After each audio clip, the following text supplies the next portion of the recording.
For the last few days, various members of the Trump administration have been sounding off on trade ahead of this December 15th deadline.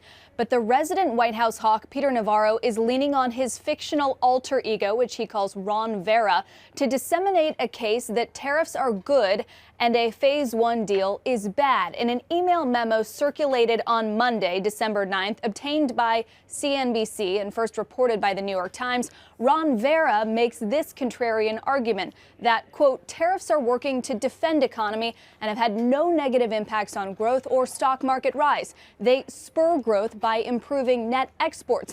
And he also suggests the White House, quote, get uncertainty out of the market by announcing no deal until after the election and ride the tariffs to victory. It's unclear why Navarro wanted these talking points out there, especially under the stage name of Ron Vera, and how widely he circulated this memo, the authenticity of which he confirmed to the New York Times. We reached out to Navarro and the White House for comment. Navarro himself has been arguing upstream against this Phase 1 deal since it was announced, Brian, but certainly now he's taking his case over email and sending out these arguments as his alter ego, Ron Vera, instead. Some sort of jumbled up anagram of his last name, obviously. I mean, Right. Does he have another one? Is there like a third one, Kayla, that you know of? So far as we know, Ron Vera is the one that he leans on the most. He came under fire for this back in October when an Australian scholar realized that this character, Ron Vera, was appearing in many of Navarro's books and that he couldn't find this expert cited elsewhere.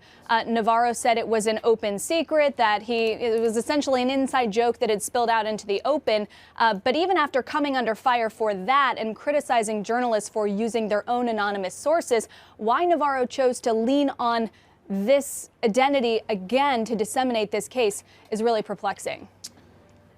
A lot of perplexing turns. Kayla Tausche, thank you very much for that interesting story. You could do the anagram on his first name and call it Tepper. Yeah. It's close.